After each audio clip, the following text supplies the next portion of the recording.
രോഗബാധിതരുണ്ടായി. അപ്പോൾ MCPA-യുവിനെ വളർത്തി വികസിപ്പിച്ച് ഈ പ്രദേശത്തെയും കൊല്ലം ജില്ലയിലെയും വലിയ കമ്മ്യൂണിസ്റ്റ് പാർട്ടിയാക്കി മാറ്റുന്നതിനകത്ത് നേരിട്ട് ആകേണ്ട ബോധങ്ങളും സന്ദർഭമില്ലാതെ എങ്കിലൊക്കെ ഒരു കാര്യം അദ്ദേഹത്തിന്റെ 3 മക്കളിൽ ഒരാണും 2 പെണ്ണുങ്ങളും. ഒരാൺ മകനെ MCPA-യുവിന് നൽകിയിട്ടാണ് താൻ മുൻ അവിഭക്ത പാർട്ടിയിലും തുടർന്ന് CPI-എമ്മിലും നിർവഹിച്ചതിനെ വലുതാക്കിയതുപോലെ MCPA-യുവിനെ വലുതാക്കുന്ന ഒരു ദൗത്യം ഈ കരുനാഗപ്പള്ളി താലൂക്കിലും കൊല്ലം ജില്ലയിലാകെയും ജനകീയവേദിയിലും തുടർന്നുള്ള MCPA-യുവിന്റെ രൂപീകരണ സന്ദർഭങ്ങളിൽ അതുപോലെ സഹകരിക്കുന്ന ഈ പ്രദേശത്ത് വന്നിട്ടുള്ളവരെയും എല്ലാം അദ്ദേഹം ആ ഒരു വസിയത്ത് വിപ്ലവ പൈതൃകം കൈമാറിയിട്ടാണ് അന്തർധാനം ചെയ്തത് എന്നുള്ള സംഗതി തീർച്ചയായും ചാരിതാർത്ഥ്യത്തോടുകൂടി അങ്ങനത്തെ തുടർച്ചയാ ബോധത്തോടുകൂടി MCPA-യു സ്മരിക്കുകയും ചെയ്യുന്നു. ഈ സന്ദർഭത്തിൽ ഇന്നതുമായി ബന്ധപ്പെട്ടു പിന്നെ സംഘാടകർ മുൻപോട്ട് വെച്ചിട്ടുള്ളത് മാർക്സിസത്തിന്റെ പ്രസക്തി എന്ന വിഷയമാണ്. മാർക്സിസം അതിൽ 3 പ്രധാന ഘടകങ്ങളുണ്ട്. ഒന്ന്, അതിന് ഒരു സൈദ്ധാന്തികമായ ദാർശനികമായ തലമുണ്ട്. 2, അതിന് ഒരു വിപ്ലവ സ്വഭാവത്തിലുള്ള രാഷ്ട്രമീമാംസയുണ്ട്. 3, അതിന് വിപ്ലവകരമായ ഒരു തത്വസംഹിതയുണ്ട്. ഇതെല്ലാം കൃത്യമായി പറഞ്ഞാൽ വൈരുദ്ധ്യാത്മക ഭൗതികവാദം എന്ന യോഗവീക്ഷണം എന്ന നിലയ്ക്കോ അത് സ്വന്തം ബോധമണ്ഡലത്തിൽ നിറയ്ക്കുന്നതിന് ചരിത്രപരമായി എത്തിക്കേണ്ടവരും അതിനവരെ പഠിപ്പിച്ചു പരിശീലിപ്പിക്കേണ്ടതായ കമ്മ്യൂണിസ്റ്റ് പാർട്ടി അതിനുവേണ്ടിയുള്ള ഒരു ചുമതല നിർവഹിച്ചു വരുന്നതാണ്. യഥാർത്ഥത്തിൽ അങ്ങനെ ആ ചുമതല നിർവഹിച്ചു വരിക എന്നുള്ളതാണ് ചെയ്യേണ്ടത്. CPI, CPI-എം, MCPA-യു തുടങ്ങിയ പാർട്ടികൾ എല്ലാം കമ്മ്യൂണിസ്റ്റ് പാർട്ടികൾ എന്ന് അവകാശപ്പെടുമ്പോൾ അവയെല്ലാം പൊതുവിൽ മാർക്സിസത്തെയും തുടർന്ന് അതിന്റെ വികസിത രൂപമായ സാമ്രാജ്യത്വ കാലഘട്ടത്തിലെ വികസിത രൂപമായ ലെനിനിസത്തെയും സ്വന്തം രാഷ്ട്രീയ നിലപാടിന്റെ സൈദ്ധാന്തിക അടിത്തറയായി അംഗീകരിക്കുന്നു എന്ന് കരുതുന്നവരാണ്, വിശ്വസിക്കുന്നവരാണ്. പക്ഷേ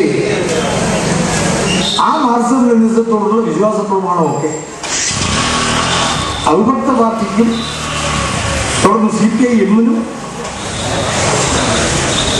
CPI-ന് മാത്രമല്ല തുടർന്ന് CPI-ക്കുമൊക്കെ ആവർത്തിച്ച് പറഞ്ഞുകൊണ്ടിരിക്കുന്നുണ്ടെങ്കിലും ഞാൻ MCPA-യുവും അത് ആവർത്തിക്കുന്നുണ്ടെങ്കിലും എന്തുകൊണ്ട് വേർപിരിയേണ്ടി വന്നു എന്നുള്ളത് ആ വേർപിരിയലിന്റെ ഓരോ ഘട്ടത്തിലും ഉന്നയിക്കപ്പെട്ട പ്രശ്നങ്ങൾ സംബന്ധിച്ച് ഒരുപക്ഷെ വേർപിരിഞ്ഞവർ വഴി പിരിഞ്ഞവർ ഒരേപോലുള്ള ധാരണയല്ല പുലർത്തുന്നത് പോലെ യാഥാർത്ഥ്യമില്ല. അതുകൊണ്ട് ആ യാഥാർത്ഥ്യങ്ങൾ, ഈ ഭിന്ന വീക്ഷണങ്ങൾ, ഈ ഭിന്നതകൾ ഒരു യാഥാർത്ഥ്യമാണെന്നുള്ളത് അവർക്ക് നിഷേധിക്കാൻ കഴിയില്ലല്ലോ. എങ്കിൽ അതല്ല, ഒരു ഏകീകരിച്ച സൈദ്ധാന്തികവും പ്രായോഗികവുമായ നിലപാടിലേക്ക് കൊണ്ടുവന്നെത്തിക്കാൻ ഉൾക്കൊള്ളുന്ന, അതിന്റെ പ്രമാണങ്ങൾ ഉൾക്കൊള്ളുന്ന മാർക്സിന്റെയും എംഗൽസിന്റെയും ലെനിന്റെയും സഖാവ് സ്റ്റാലിന്റെയും ക്ലാസിക് രചനകൾ എല്ലാവർക്കും CPI-ക്കാണെങ്കിലും ശരി, CPI-എമ്മിനാണെങ്കിലും ശരി, MCPI-യുവിനാണെങ്കിലും ശരി, റഫറൻസ് രേഖകൾ എന്നുള്ള നിലയ്ക്ക് തീർച്ചയായും പ്രയോജനപ്പെടുകയും ചെയ്യുമല്ലോ. അത്തരത്തിൽ ഈ ക്ലാസിക് കൃതികളിലേക്ക് CPI-യുടെയും CPI-എമ്മിന്റെയും MCPI-യുവിന്റെയും ശ്രദ്ധ പതിഞ്ഞ് എങ്ങനെ വിപ്ലവകാരികളെ ആകെ ഏകീകരിച്ചുകൊണ്ട് ഇന്ത്യൻ സാമൂഹ്യ രംഗത്ത് ഇന്ത്യൻ സമൂഹത്തെ പരിവർത്തിപ്പിക്കുവാൻ ഉതകുന്ന, വിപ്ലവകരമായി പരിവർത്തിപ്പിക്കുവാൻ ഉതകുന്ന ഒരു വിപ്ലവ പ്രസ്ഥാനമായി കൂടുതൽ ഇന്നുള്ളതിനേക്കാൾ കൂടുതൽ വികസിപ്പിക്കാം എന്നുള്ള ഒരു ചിന്ത MCPI പുലർത്തുന്നത് പോലെ തന്നെ തീർച്ചയായും ആ ചിന്തയോട് CPI-എമ്മും CPI-യും പങ്കുചേരും ഞങ്ങൾ പ്രത്യേകിച്ചിരിക്കും. അങ്ങനെയാണ് ദേശീയ രാഷ്ട്രീയത്തിൽ ഇന്നിപ്പോഴും 8-10% താഴെ മാത്രമോ ജനങ്ങളെ ആകർഷിക്കാൻ കഴിഞ്ഞിട്ടുള്ളൂ എന്ന്. മാർക്സിസം എന്നുള്ള പദം പ്രയോഗിച്ചത് സഖാവ് ലെനിനായിരുന്നു, മാർക്സ് അല്ലായിരുന്നു. ലെനിനിസം എന്നുള്ള വാക്ക് പ്രയോഗിച്ചത് സഖാവ് സ്റ്റാലിനായിരുന്നു. മാർക്സിസം ലെനിനിസത്തോടുകൂടി കമ്മ്യൂണിസ്റ്റ് പാർട്ടികളുടെ മുതലാളിത്ത കാലഘട്ടത്തിന്റെ സാമ്രാജ്യത്വ പൂർവ്വകാലഘട്ടവും സാമ്രാജ്യത്വത്തിന് ശേഷമുള്ള കാലഘട്ടവും ഉള്ള സൈദ്ധാന്തിക അടിത്തറ പൂർണ്ണമായി. ആ അടിത്തറ കൂടുതൽ ഇനിയും തുടർച്ചയായിട്ട് ബലപ്പെടും എന്നുള്ളത് ശരിയാണ്. എന്നാൽ സ്റ്റാലിനിസം എന്നുള്ളത് ഒരിക്കലും സ്റ്റാലിൻ മാർക്സിനെ ശരിയായി പഠിക്കുകയും വികസിപ്പിക്കുകയും ചെയ്ത് ലെനിൻ ചെയ്തതുപോലെ സ്റ്റാലിന്റെ ഭാഗത്ത് നിർവഹിച്ചൊന്നായിരുന്നില്ല. മറിച്ച് സ്റ്റാലിനിസം എന്നുള്ള വാക്ക് പ്രയോഗിച്ചത് തന്നെ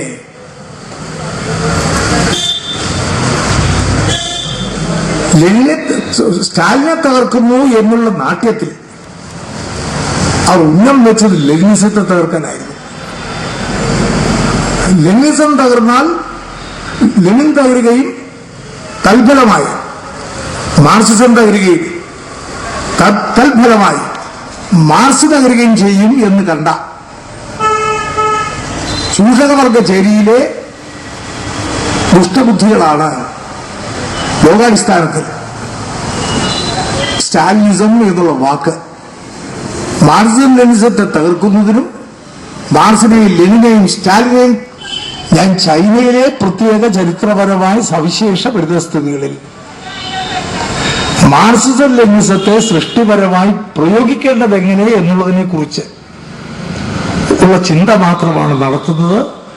ആ നിലയ്ക്ക് മാവോ ചിന്തകൾ എന്നുള്ള രൂപത്തിനപ്പുറം ഒരു നാമകരണം ചെയ്യുന്നത് അനീതിയായിരിക്കും എന്ന് മാവോയെ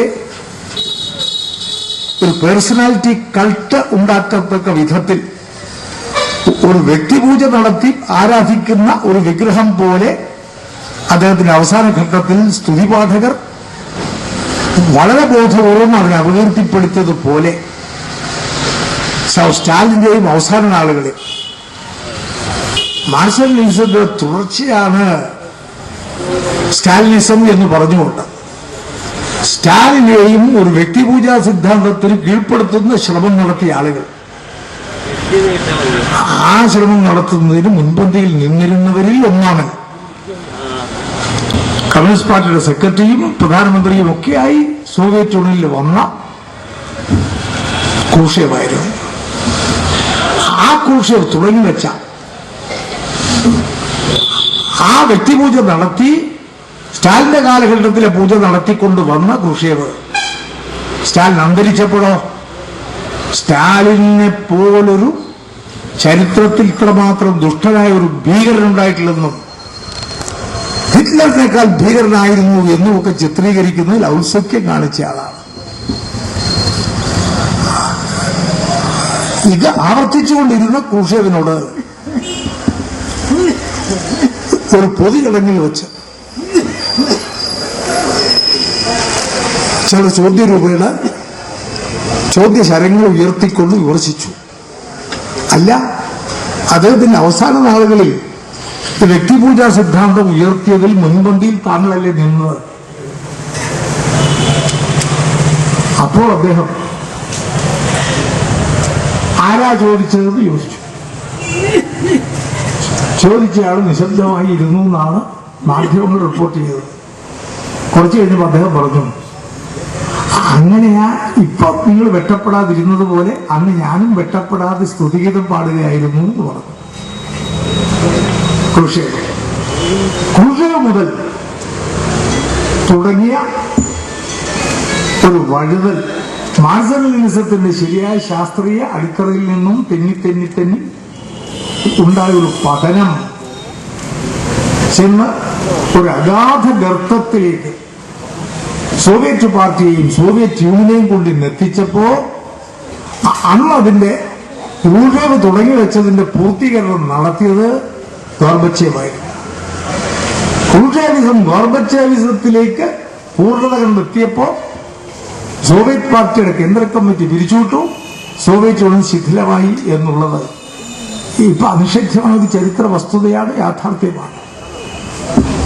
അതേപോലെ ഇന്ത്യയിലെ CPI മാവോയിസ്റ്റുകാരും മാവോയോട് അന്വേഷി ചെയ്യുമെന്ന് മാത്രമല്ല, അതിൽ കൂടി ലെനിനോടും അതിനു മുൻപ് സ്റ്റാലിനോടും മാർക്സിനോടും ഒക്കെ അനീതി ചെയ്യുക മാത്രമല്ല, അവരുടെ സിദ്ധാന്തങ്ങളെയും രാഷ്ട്രീയ വീക്ഷണങ്ങളെയും ദാർശനിക ലോകവീക്ഷണത്തെ ആകെ തന്നെയും തകർത്ത് തരിപ്പണമാക്കുവാൻ കഴിയണം എന്നുള്ള വ്യാമോഹത്തിൽ മുഴുകിയിട്ടാണ് അത് ഉപയോഗിച്ചുകൊണ്ടിരിക്കുന്നത്. വ്യാമോഹം എന്ന് പറയാൻ കാരണം എന്താ? അതൊക്കെ താൽക്കാലികമായിട്ട് ചില മതിഭ്രമങ്ങൾ ആളുകളിൽ സൃഷ്ടിച്ചേക്കാമെങ്കിലും ആശയക്കുഴപ്പങ്ങൾ സൃഷ്ടിച്ചേക്കാമെങ്കിലും അതൊന്നും തന്നെ താൽക്കാലികമായി സോഷ്യലിസ്റ്റ് വ്യക്തികൾക്കും ലോക തൊഴിലാളി വർഗത്തിനും തിരിച്ചടികൾ സൃഷ്ടിക്കുന്നതാണെങ്കിൽ പോലും തൊഴിലാളി വർഗത്തിന്റെ രാഷ്ട്രീയ മുന്നേറ്റത്തിനോ സോഷ്യലിസ്റ്റ് ശക്തികളുടെ മുന്നേറ്റത്തിനോ ശക്തിപ്പെടലിനോ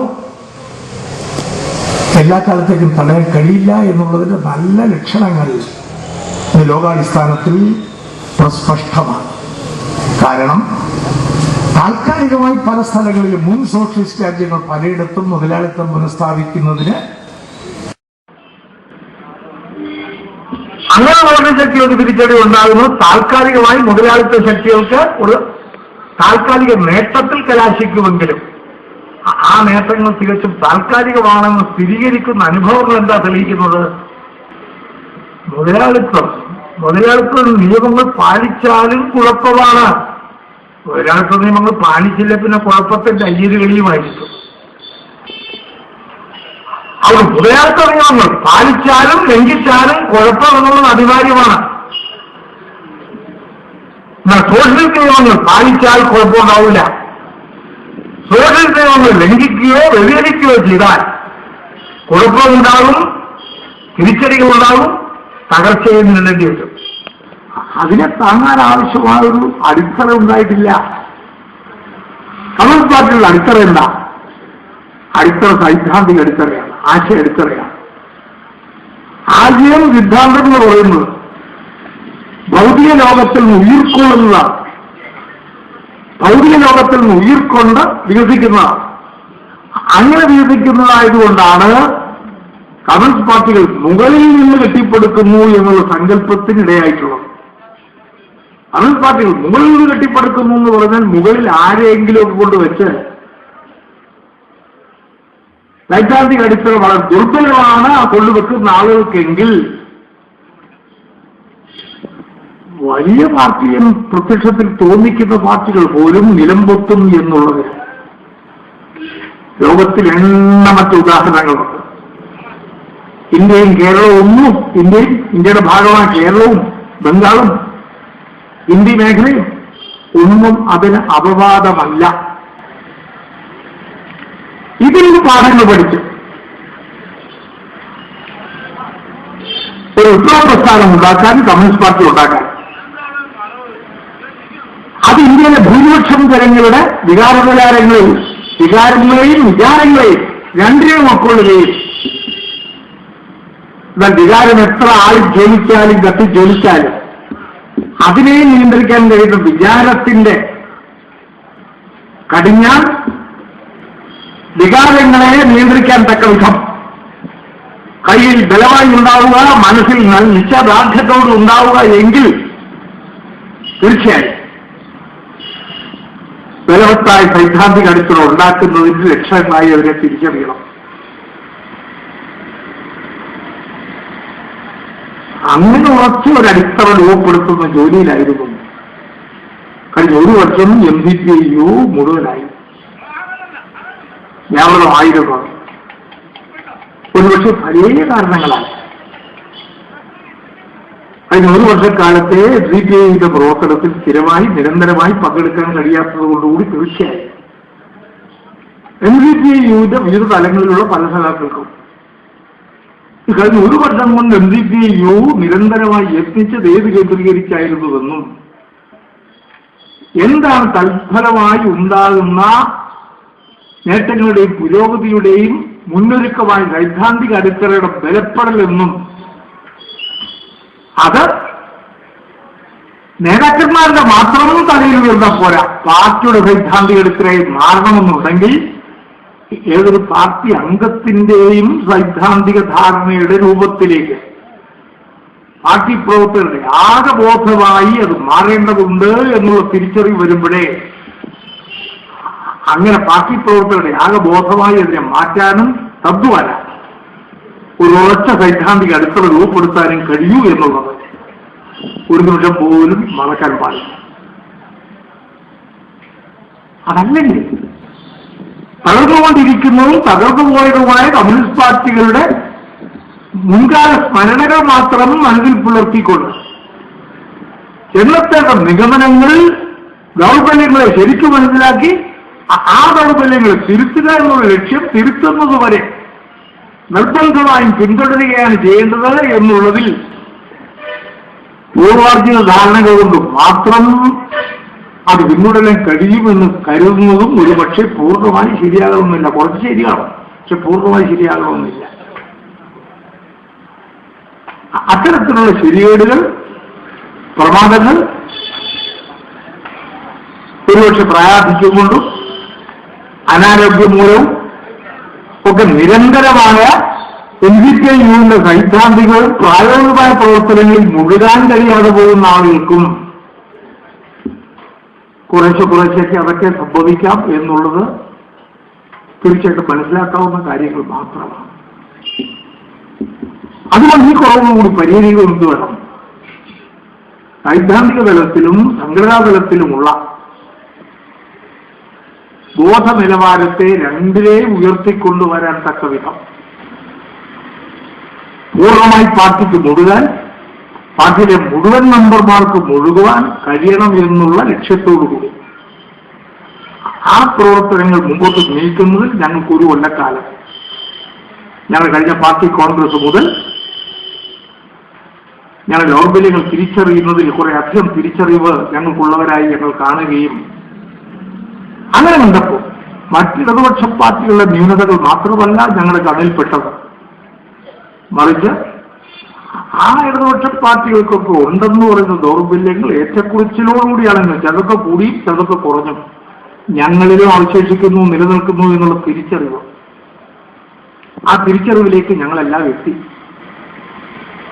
അതിന്റെ ഫലമായി ഞങ്ങളിലുള്ള അത്തരം കുറവുകൾ പരിഹരിക്കുന്നതിന് വേണ്ടി മുൻഗണന കൊടുക്കണമെന്ന് അങ്ങനെ മുൻഗണന കൊടുത്തുകൊണ്ട് മറ്റിടതുപക്ഷ പാർട്ടികളുടെ വിമർശനങ്ങളെ, പോരായ്മകളെ, ദൗർബല്യങ്ങളെ ചൂണ്ടിക്കാണിക്കേണ്ടതുണ്ടെന്നും ഞങ്ങൾ തിരിച്ചറിയുന്നു. അങ്ങനെ തിരിച്ചറിയുന്നത് കൊണ്ട് ഒരു സംഗതി നമ്മൾ മറ്റിടതുപക്ഷ പാർട്ടികളുടെയൊക്കെ ഇടതുപക്ഷ ഐക്യം ശക്തിപ്പെടണം, ഇടതുപക്ഷ ശക്തികളുടെ മുന്നേറ്റം ഉണ്ടാകണമെന്ന് പറയുമ്പോൾ മാർക്സിസം പൊതുവീക്ഷണമായി അംഗീകരിക്കുന്ന എല്ലാ പാർട്ടികളുടെയും പൊതു ശക്തിപ്പെടൽ ഉണ്ടാകുകയും അതെല്ലാം ഒരു വിപ്ലവ പ്രസ്ഥാനമായ അജയ്യമായ വിപ്ലവ പ്രസ്ഥാനത്തിലേക്ക് ചെന്ന് കലാശിക്കത്തക്ക വിധത്തിൽ മുഴുവൻ വിപ്ലവകാരികളുടെയും ഒരു പൊതുവേദിയായി, പൊതു പ്ലാറ്റ്ഫോമായി ഇന്ത്യയിലെ വിപ്ലവ പ്രസ്ഥാനം വളരുകയും അതിന്റെ ഫലമായി ഇന്ത്യയിലെ മുഴുവൻ തൊഴിലാളികൾക്കും ഒരു വർഗം വളരെ അക്ഷരസമാന്യത്തെയും മറ്റെല്ലാ ചൂഷിത വിഭാഗങ്ങളെയും മുഴുവൻ അധ്വാനിക്കുന്ന ജനങ്ങളെയും ശരിയായ വർഗപരമായ നേതൃത്വം നൽകിക്കൊണ്ട് ഒരു ജനകീയനാധിപത്യ ശക്തികൾ എന്നുള്ളവരെ ജനകീയനാധിപത്യ മുന്നണി രൂപപ്പെടാനും ഒരു ജനകീയനാധിപത്യ വിപ്ലവം സാധ്യമാക്കുവാനും കഴിയുന്നതിന്റെ തുടക്കം കുറിച്ച് അതിന്റെ പൂർണ്ണതയിലേക്കുള്ള പ്രയാണത്തിന്റെ വിവിധ ഘട്ടങ്ങളിലാണ് ജനകീയാധിപത്യ വിപ്ലവം എന്നുള്ള ലക്ഷ്യം പ്രഖ്യാപിച്ചിട്ടുള്ള, സമരബന്ധം പ്രഖ്യാപിച്ചിട്ടുള്ള എല്ലാ കമ്മ്യൂണിസ്റ്റ് പാർട്ടികളും നിൽക്കുന്നതെന്ന് ശരിക്കും പക്ഷെ താതാങ്ങൾ കരുതുന്നു.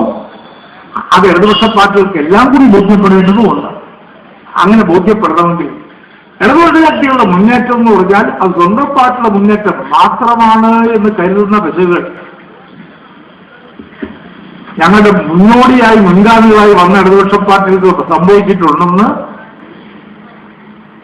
ഞങ്ങൾക്ക് ശക്തിയായി കലശലായ തോന്നലുണ്ട്. അതുകൊണ്ട് മാർക്സിസത്തെ ലോകവീക്ഷണമായി അംഗീകരിക്കുന്ന എല്ലാ പാർട്ടികളും കരുത്താർജിച്ച് എല്ലാം കേന്ദ്രീകരിച്ച് ഒന്നിച്ചുകൂടി ഒരു വലിയ അജയ്യമായ വിപ്ലവ പ്രസ്ഥാനം രൂപപ്പെടുന്നത് ഇടയാക്കുകയും അതിൽ കലാശിക്കുകയും ചെയ്യുമ്പോഴേ 90 വർഷം കൊണ്ട് കമ്മ്യൂണിസ്റ്റ് പാർട്ടി ആവിർഭവിച്ച നാളെ ദൂരെ കൊണ്ട് 10% ടച്ച് ചെയ്യാൻ കഴിഞ്ഞിട്ടില്ല എന്നുള്ള ദേശീയ തലത്തിൽ ഞങ്ങളുടെ എല്ലാം കണ്ണ് തുറപ്പിക്കേണ്ടത്, ഞങ്ങളുടെ കണ്ണ് തുറന്നു, അതേപോലെ മറ്റുള്ള എല്ലാവരുടെയും കണ്ണ് തുറപ്പിക്കേണ്ടതുണ്ട് എന്ന് എല്ലാവരുടെയും കണ്ണ് തുറക്കേണ്ടതുണ്ട് എന്ന് ഞങ്ങൾ കരുതുന്നു. അതുകൊണ്ടോ ഞങ്ങൾ നിശ്ചയിച്ചിട്ടുള്ള ഒരു കാര്യം, ഞങ്ങളുടെ പ്രസംഗങ്ങളിൽ CPM-ഉമായോ CPI-യുമായോ ഉള്ള വിമർശനം ഒരുപക്ഷെ സതുദ്ദേശത്തോട് ഉന്നയിക്കുന്നതാണെങ്കിലും ഏറെ ദുർവ്യാഖ്യാനം ചെയ്യുന്നതിനും തെറ്റായി മനുഷ്യമനത്തിൽ പ്രതിഫലിക്കുന്നതിനുള്ള സാധ്യതയുണ്ടെന്നുള്ളതിനാൽ വിമർശനങ്ങൾ വ്യാഖ്യാനങ്ങൾക്കിടയില്ലാത്ത വിധം, അർത്ഥങ്ങൾക്കിടയില്ലാത്ത വിധം സൃഷ്ടിപരമായ വിമർശനമാണ് എന്ന് മറ്റ് ഇടതുപക്ഷ പാർട്ടികളിലെ, മറ്റ് കമ്മ്യൂണിസ്റ്റ് പാർട്ടികളിലെ ഓരോ പാർട്ടി അംഗത്തിനും തോന്നുമാണ്. ഇത് രേഖാമൂലം അറിയിക്കണമെന്ന് ഞങ്ങൾ തീരുമാനിച്ചു. കാരണം എന്താ, രേഖാമൂലമാണെന്നുണ്ടെങ്കിൽ എഴുതൊന്നും വായിക്കുമ്പോൾ മനസ്സിലാവുന്നില്ലെങ്കിലും മനസ്സിലായ രൂപത്തിൽ തന്നെയാണോ എഴുതിയിരിക്കുന്നത് പിന്നെ നോക്കാം. അതായത് മെച്ചം. ആ എഴുതിയിരിക്കുന്ന പൂർണ്ണാർത്ഥത്തിൽ ഗ്രഹിക്കാൻ കഴിയുന്നതുവരെ ആവർത്തിച്ച് വായിക്കുകയും നോക്കുകയും ഉൾക്കൊള്ളാൻ ശ്രമിക്കുകയും ചെയ്യും. ഉൾക്കൊള്ളേണ്ടതുണ്ടെങ്കിൽ ഉൾക്കൊള്ളുന്നതിനപ്പോൾ അവർക്ക് സംഗതിയാക്കുകയും ചെയ്യും. എന്തുകൊണ്ട് പ്രസംഗം എപ്പോഴും ആവർത്തിച്ചുകൊണ്ടിരുന്നാൽ അത് സാധിക്കുമോ? ഒരു പ്രസംഗം നടത്തി കഴിഞ്ഞാൽ അങ്ങ് വീർന്നു. അതാ പ്രദേശത്തുള്ള കുറച്ചുപേരെ കേൾക്കുള്ളൂ. കേട്ടത് പിന്നെ പലതരത്തിലായിരിക്കും. എഴുതി കൊടുത്തിട്ട് തന്നെ കൃത്യമായിട്ട് മനസ്സിലാവുന്നില്ലെങ്കിൽ പലവരും വായിക്കേണ്ട ഒരു അവസ്ഥയിലാണ് ഇവർ നിൽക്കുന്നതെങ്കിൽ ഒരു പ്രസംഗത്തിൽ ഒരു അഭിപ്രായം തട്ടിയിട്ടങ്ങ് പോയാൽ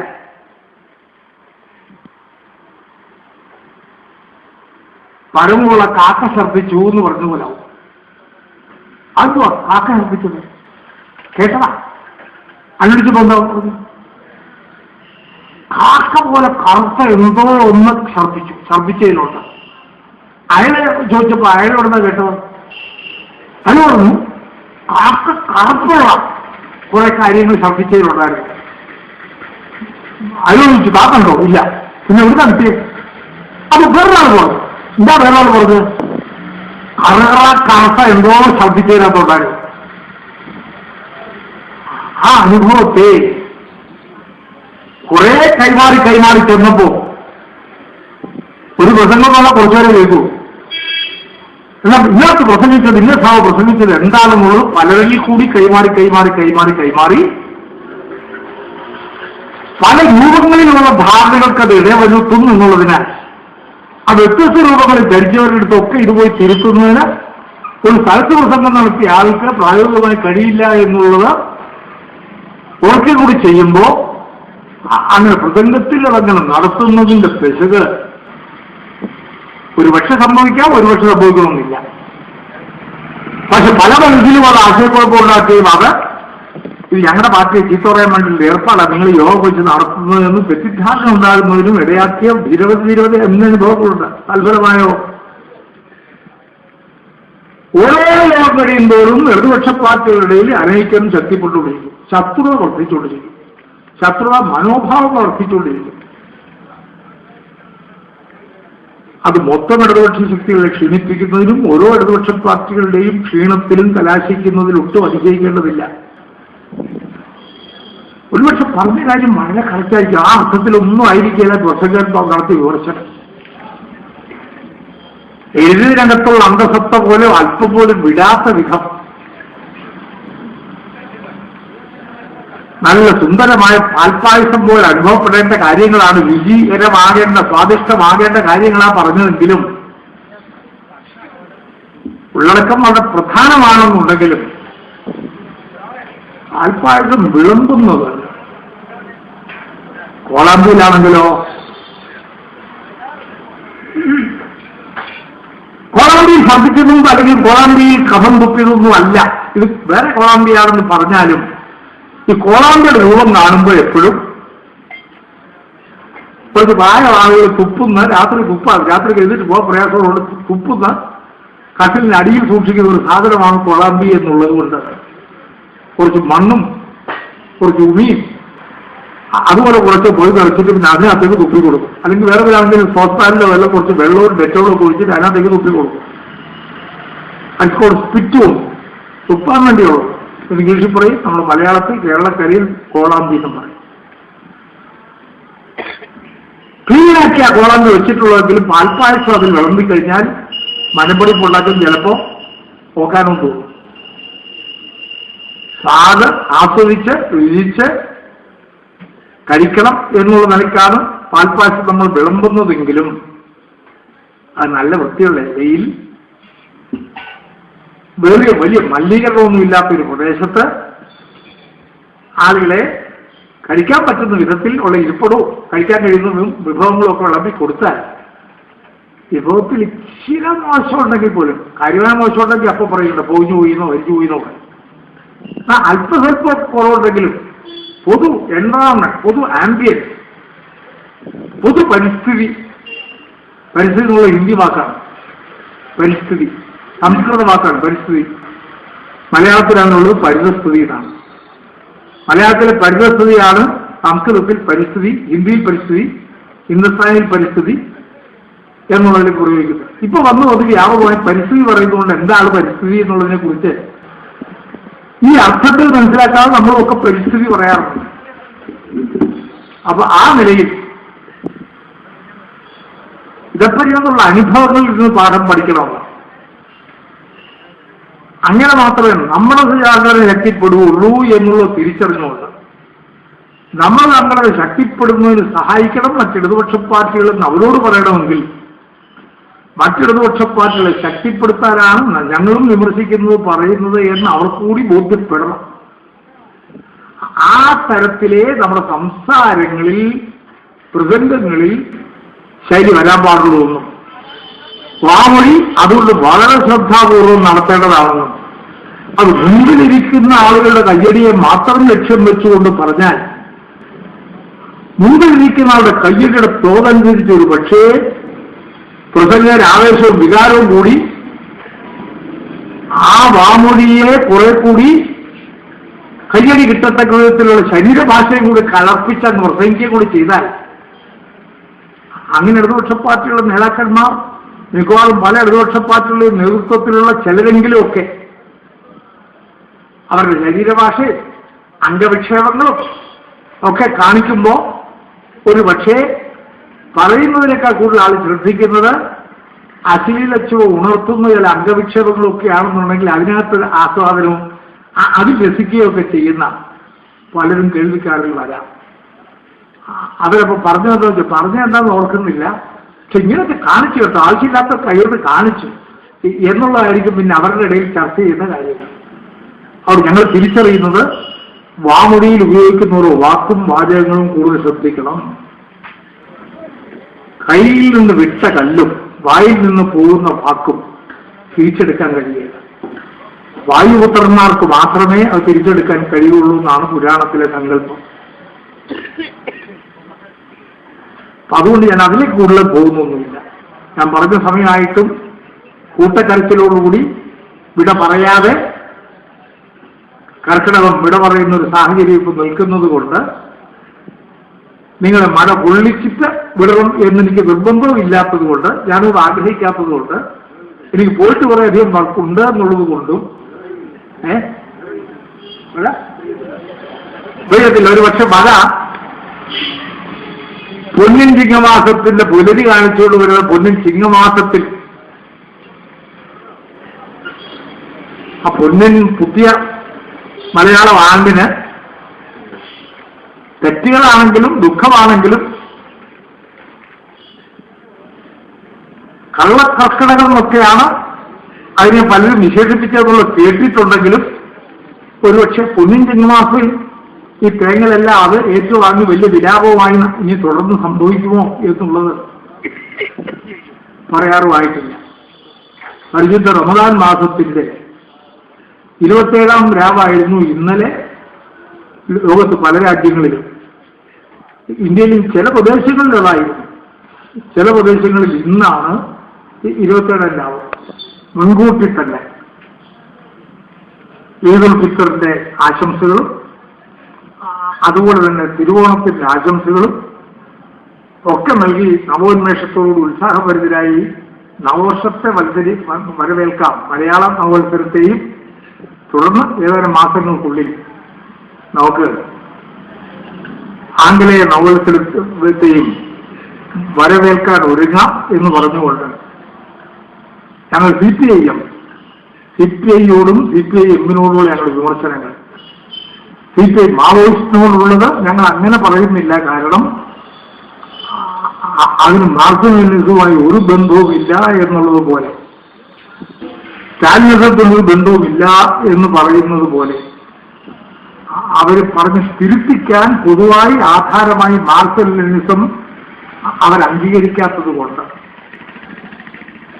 പൊതുവിലൊരു സൈദ്ധാന്തിക തലം ഒരു ഏകീകരണത്തിനും യോജിപ്പിനും പൊതുവിൽ അംഗീകരിക്കപ്പെട്ട നിലയിൽ ലഭ്യമല്ലാത്തത് കൊണ്ട് അവരോട് ആശയസംവാദത്തിന് ഞങ്ങൾ തുനിയുന്നില്ല.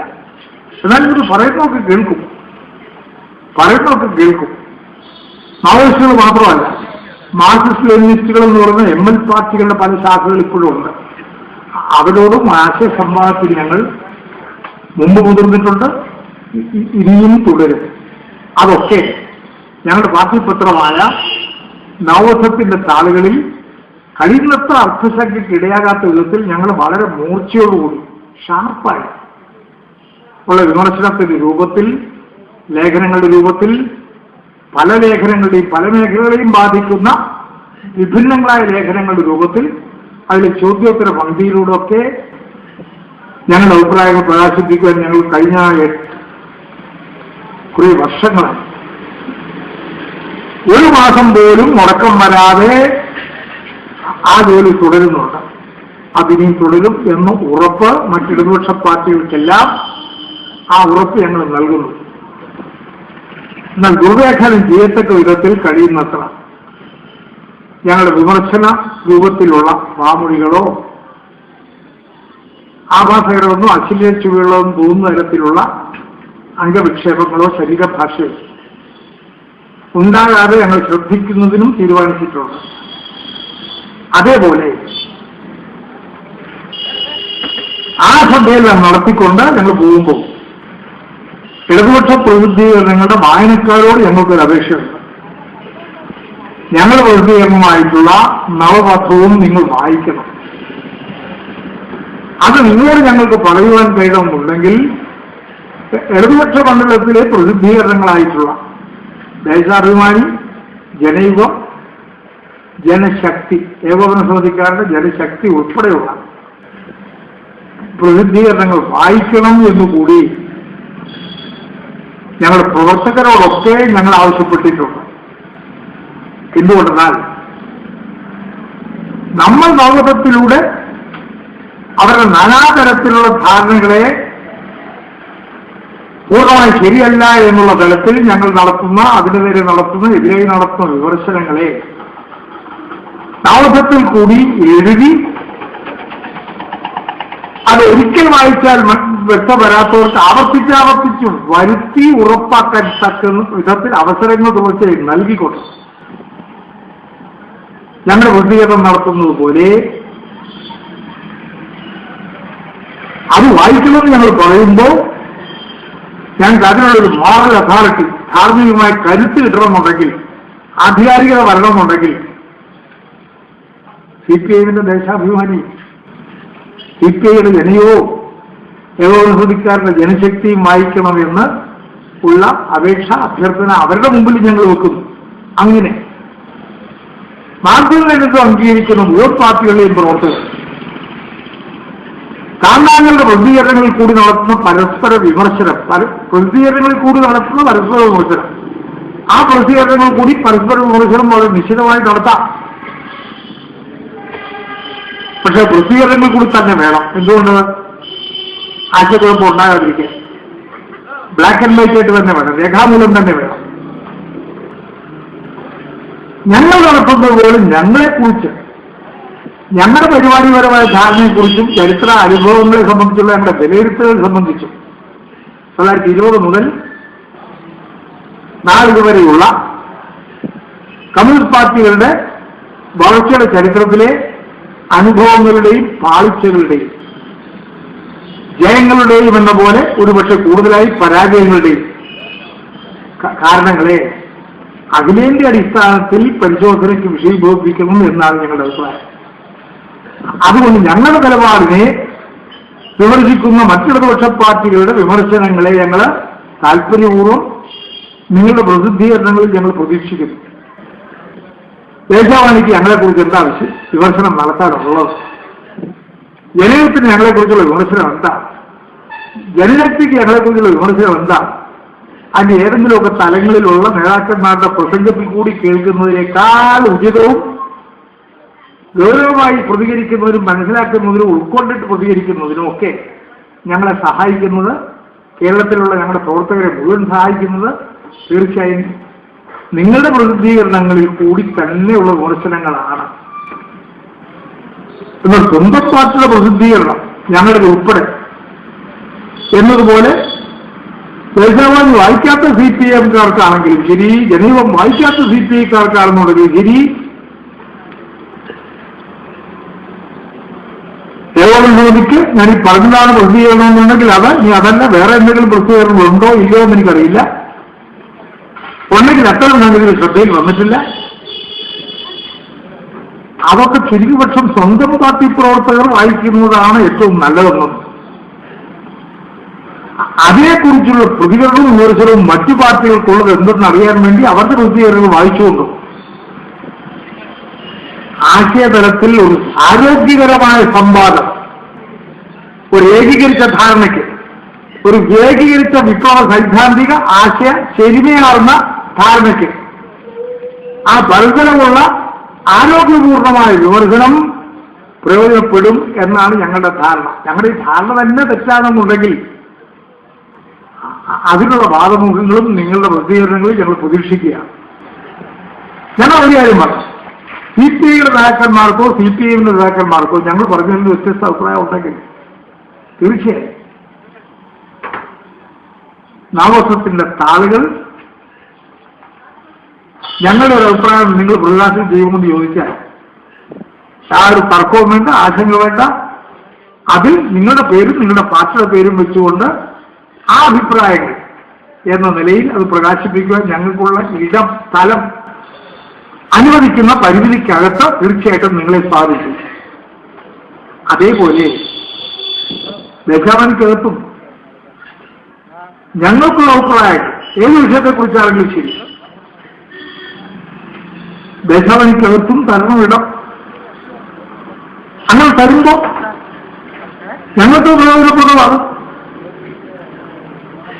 ദേശാഭിമാനിയുടെ ഉടമകളും അതപ്പം നിയന്ത്രിക്കുന്നവരും അവർക്കൊക്കെ പ്രയോജനപ്പെടുത്താം എന്നൊരു പക്ഷേ നോക്കിയെന്ന് വരാം. അത് ഒഴിവാക്കാനാവില്ല. ആ സന്ദർഭത്തിൽ ഇപ്പൊ പാർട്ടിയുടെ നിയന്ത്രണമോ ദേശാഭിമാനിയുടെ നിയന്ത്രണമോ തന്മൂലം നഷ്ടപ്പെട്ട ആളുകളാണ് തങ്ങൾ എന്ന ദുഃഖം CPM-നകത്ത് ആരെങ്കിലും പുലർത്തുന്നുണ്ടെങ്കിൽ ഉണ്ടോ എന്ന് എനിക്കറിയാൻ വയ്യ. പുലർത്തുന്നുണ്ടെങ്കിൽ ഒരു പക്ഷേ എന്നെപ്പോലുള്ള ആളുകൾ ദേശാഭിമാനിൽ എഴുതുന്നത് കാണുമ്പോൾ അതിനോട് ദേഷ്യവും വിരോധവും തോന്നാനിടയുണ്ട്. അങ്ങനെയൊക്കെ ചില വിരോധം ചിലർക്ക് ഉണ്ടാകുന്നു എന്ന് ചില സ്ഥലത്തുനിന്ന് റിപ്പോർട്ട് ഞാൻ കിട്ടിയതുകൊണ്ട് തെറ്റാണെങ്കിൽ ഞാൻ അത് പിൻവലിക്കുന്നത്. അതുപോലെ പരസ്പരം ക്രിയേറ്റീവായിട്ട് വിമർശനം നടത്തിക്കൊണ്ട് പോയാൽ ഇടതുപക്ഷ ശക്തിയുള്ള മുന്നേറ്റം എന്നുള്ള എന്റെ പാർട്ടിയുടെ മുന്നേറ്റം മാത്രമെന്ന് തെറ്റായി ധരിക്കാതെ ആ തെറ്റായി ധരിക്കുന്നുള്ളതാ ചെയ്യുക. ശത്രുവർഗത്തോട് പടവെട്ടേണ്ടതിന് വേണ്ടി വിനിയോഗിക്കേണ്ട ഞങ്ങളുടെ ഊർജം നല്ലൊരു ഭാഗം, താന്താങ്ങളുടെ ഊർജം നല്ലൊരു ഭാഗം മറ്റ് ഇടതുപക്ഷ പാർട്ടികളെ ഇടിച്ചിരുത്തുന്നതിന് വേണ്ടി ദുർവ്യയം ചെയ്യപ്പെടുന്നു എന്നുള്ള പെശയും ആവർത്തിക്കുന്നു എല്ലാവരും. ഞങ്ങൾ ഒഴിവല്ല. പക്ഷെ ഞങ്ങളവിടെ തിരുത്തണമെന്നുണ്ട്, മറ്റുള്ളവരും തിരുത്തുമെന്നുണ്ട്. CPI വലുതായി കഴിഞ്ഞാൽ അത് CPIക്കും കൊള്ളണം, CPIക്ക് പ്രയോജനപ്പെടണം, MCPIനും പ്രയോജനപ്പെടണം. അവർക്ക് ഇരുകൂട്ടർക്കും പ്രയോജനപ്പെടും. MCPIയും ശക്തിപ്പെട്ടാൽ അവിടെ MCPIയുവിനെയും ശക്തിപ്പെടുന്നു എന്നുള്ളത് വെച്ചുകൊണ്ട് ഞങ്ങൾ ശക്തിപ്പെടുത്താതിരിക്കില്ല. മറിച്ച് ഞങ്ങളെ ശക്തിപ്പെടുത്തിയാൽ നിങ്ങൾ ശക്തിപ്പെടും. നമ്മളെല്ലാം ശക്തിപ്പെട്ടാൽ ഇടതുപക്ഷ ശക്തികളുടെ പൊതുമുന്നേറ്റം സാധ്യമാകും. അങ്ങനെ സാധ്യമായാൽ നമുക്ക് പരിചയമായി തന്നെ നേരിട്ട് ഭരണവർഗത്തോട്, ഭൂപ്രഭു വർഗത്തോട്, അതിന് നേതൃത്വം കൊടുക്കുന്ന വൻകിട ഭൂർഷ്വാസിയോട് അവരിടയ്ക്കിടയ്ക്ക് ഏറ്റുമുട്ടുമെങ്കിലും കൂടുതൽ സന്ധി ചെയ്യുന്ന സാമ്രാജ്യത്വ ശക്തികളോട് നിരന്തരമായി പൊരുതി മുന്നേറാൻ ആഗ്രഹിക്കുന്ന ഇടതുപക്ഷ ശക്തികൾക്ക് ഭരണവർഗത്തെ നേരിട്ട് എതിർക്കുക മാത്രമല്ല അവരുടെ പലപ്പോഴുമുള്ള ആളുകളെ തെറ്റിദ്ധരിപ്പിക്കുന്ന വ്യാമോഹിപ്പിക്കുന്ന നിലപാടുകളെ തുറന്നു കാണിക്കാനും തെറ്റിദ്ധരിപ്പിക്കുന്ന ഒരു പക്ഷേ തെറ്റിദ്ധാരണമൊന്നും ഇല്ലാത്ത വിധത്തിൽ അടിച്ചമർത്തുന്ന സമീപനങ്ങളെ ഫലപ്രദമായി പ്രതിരോധിക്കാനും ഒക്കെ മൊത്തം ഇടതുപക്ഷത്തിന് സാധിക്കും എന്നുള്ളത് കൂടി ഞങ്ങൾ കാണുന്നുണ്ട്. അത് ഞങ്ങളുടെ പാർട്ടി കോൺഗ്രസിന്റെ പ്രഖ്യാപിത തീരുമാനത്തിന് അനുസൃതമാണ് എന്ന് ഞങ്ങൾ തിരിച്ചറിയുന്നു. ആ നിലയിൽ നിങ്ങളും നിങ്ങളുടെ പാർട്ടി കോൺഗ്രസിൽ നടത്തിയിട്ടുള്ള സമാനമായ പ്രഖ്യാപനങ്ങളോട് ആത്മാർത്ഥമായി അതിനെ ഉൾക്കൊണ്ട് തിരിച്ചറിഞ്ഞ് ആവശ്യമായ സ്വഭാവത്തിൽ പ്രതികരിക്കണമെന്ന് ഞങ്ങൾ ആവശ്യപ്പെടുന്നു. അങ്ങനെ വരുമ്പോൾ ഞങ്ങളൊക്കെ നടത്തുന്ന യോഗത്തിൽ കയറി ആക്രമിക്കുക, നിങ്ങൾ നടത്തുന്ന യോഗത്തിൽ ഞങ്ങൾ കല്ലെറിയുക, അത് ആരങ്ങോട്ടും ഇങ്ങോട്ടും ചെയ്താലും CPIയുടെ യോഗത്തിനെതിരെ CPM ചെയ്താലും CPMന്റെ യോഗത്തിനെതിരെ CPI ചെയ്താലും ഇവർ രണ്ടുപേരുടെ യോഗത്തിനെതിരായി ഞങ്ങൾ ചെയ്താലും അവർ ഇരുകൂട്ടരുമോ അല്ലെങ്കിൽ വേറെ ആരെങ്കിലുമോ ഞങ്ങളുടെ യോഗത്തിനെതിരെ കല്ലെറിഞ്ഞാലും അത് ഞങ്ങളുടെ പ്രവർത്തകരെ നേക്കുന്നവരെ മർദ്ദിച്ചാലും ആക്രമിച്ചാലും കൈകൊട്ടി ആസ്വാദിക്കുന്നത് ഭരണവർഗങ്ങളായിരിക്കും എന്നുള്ള ഒരു നിമിഷം പോലും മറക്കരുത്. അങ്ങനെ ഭരണവർഗത്തിന്റെ കയ്യടി ഇങ്ങനെ നിരന്തരം വാങ്ങുന്നതിൽ ആമോദിച്ചാറാടുന്ന ഇടതുപക്ഷ നേതാക്കന്മാർ വല്ലവരും ഉണ്ടെങ്കിൽ അവരെ EMS ഓർമ്മിപ്പിച്ചത് എപ്പോഴും ഓർക്ക് നല്ലതാണ്. കുത്തകപൂർവ മാധ്യമങ്ങൾ എന്നെ പ്രകടിപ്പിച്ചുകൊണ്ട് തുടർച്ചയായിട്ട് എന്നും വല്ല സന്ദർഭത്തിൽ വല്ലതൊന്നും ഒരു പക്ഷെ എന്നെ ഒരു മനഃശാഞ്ചല്യം ഉണ്ടാക്കാനോ മനസ്സിൽ നിക്കളി ഉണ്ടാക്കാനോ വേണ്ടി വല്ലതും എഴുതുന്നു ചോദിച്ചാൽ നിരന്തരമായി എന്നെ പ്രകടിപ്പിച്ചുകൊണ്ട് പറയുന്നുണ്ടെങ്കിൽ ഞാൻ ഉടൻ ചിന്തിക്കും, എടാ എന്റെ നിലപാടിലും പെരുമാറ്റത്തിലും ഒക്കെ എന്റെ ധാരണകളിലും ഒക്കെ സാരമായ എന്തോ വൈകല്യമുണ്ടല്ലോ, കുറവുണ്ടല്ലോ നോക്കി ഈ കയ്യടി കിട്ടുന്നതിനിടയാക്കുന്നതായ അരയിൽ ഉത്തരപൂർവ മാധ്യമങ്ങൾ, പത്രമാധ്യമങ്ങളാവാം, ഇലക്ട്രോണിക് മീഡിയ അതിന്റെ ആവാം, അത് തുടർച്ചയായിട്ട് അങ്ങനെ കിട്ടുന്നുണ്ടെങ്കിൽ സ്വന്തം നിലപാട് പുനഃപരിശോധിക്കാൻ ഒരു പുനഃചിന്തനത്തിന് സന്നദ്ധമാകാൻ ഉള്ള സമയമായി എന്നാണ് EMS അന്ന് ഉറപ്പിച്ചത്. ആ EMS ഓർമ്മിപ്പിക്കുന്നതിരെ EMSന്റെ ചിന്തയെ BTRന്റെയും AKGയുടെയും ബസവണ്ണയുടെയും EMSന്റെയും സുന്ദരിയുടെയും ഒക്കെ ആ നല്ല ഓർമ്മകൾ CPIയുടെ തന്നെ മൺമറഞ്ഞുപോയ സുഗതൻ സാറിന്റെയും TV തോമസിന്റെയും MN ഗോവിന്ദനാരുടെയും അവിടുത്തെ പാർട്ടിയുടെ നേതാവായിരുന്നു ഉജ്ജ്വല വാഗ്മിയായിരുന്നു ഡോക്ടർ സുകുമാരൻ TK സുകുമാരന്റെയും എല്ലാം വിപ്ലവ സത്പാരമ്പര്യങ്ങളെ സ്വാംശീകരിക്കാൻ ഞങ്ങൾ ശ്രമിക്കുന്നുണ്ട്. മുഴുവൻ പാരമ്പര്യങ്ങളും സത് എന്നുള്ളത് പിടിച്ചുകൂടാ. ചിലതിൽ നിഷേധാത്മക ഉള്ളടക്കമുള്ള പാരമ്പര്യങ്ങളും ഏത് ഭൂതകാലത്തിലുമുണ്ട്. മാനവ സമൂഹത്തിന്റെ ഏത് ഭൂതകാലത്തിലും വിപ്ലവകരമായ പൈതൃകം എന്നതുപോലെ തന്നെ പ്രതിലോമപരമായ പൈതൃകവും പൈതൃകത്തിന്റെ ഭാഗമായി ഏറ്റക്കുറച്ചിലോടുകൂടി കാലാകാലം ഉണ്ടായിട്ടുണ്ട്. അതിൽ താരതമ്യേന വിപ്ലവ പൈതൃകങ്ങളെ സ്വാംശീകരിക്കാൻ കൂടുതൽ ഉയരങ്ങളിലേക്കും കൂടുതൽ വിസ്തൃതമായ മേഖലകളിലേക്കും അതിനെ പ്രസരിപ്പിക്കുവാനും ഉയർത്തുവാനും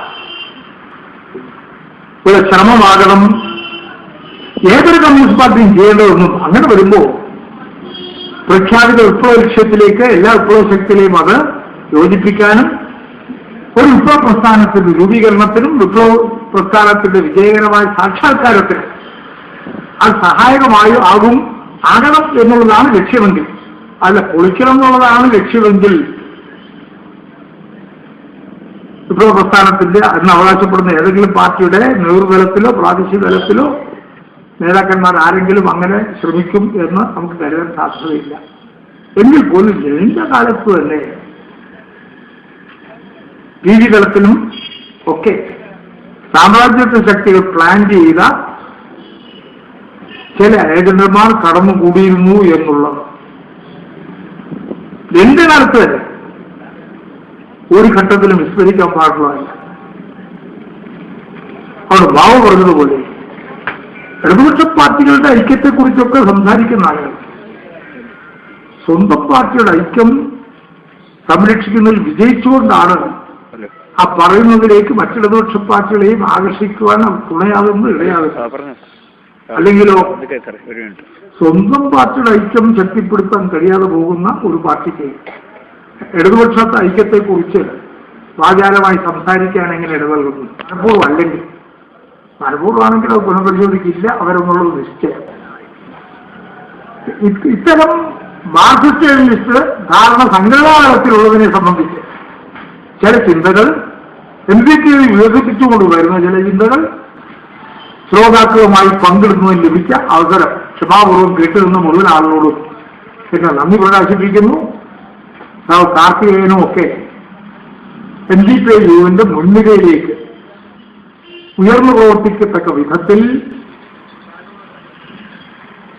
KP നാമം ഭരമേൽപ്പിച്ച ഉത്തരവാദിത്വം കൃത്യമായി നിർവഹിക്കുന്നത് തുടർന്നും വികസിപ്പിച്ച് വളർത്തിക്കൊണ്ട് വരാൻ ശ്രമിക്കുമെന്നും ഉള്ളത് പ്രത്യാശിച്ചുകൊണ്ട് KP നാമിന്റെ മറ്റു കുടുംബാംഗങ്ങൾ അവശേഷിക്കുന്നവരോട് സഹായത്തെക്കുറിച്ചുള്ള വിപ്ലവ സ്മരണകൾ അവരോടൊപ്പം നല്ല സ്മരണകൾ പങ്കുവെച്ചുകൊണ്ടും നിങ്ങളോടൊപ്പം എല്ലാം ഒരിക്കൽ കൂടി പങ്കുവെച്ചുകൊണ്ടും എന്റെ വാക്കുകൾ അവസാനിപ്പിക്കുന്നു. അത്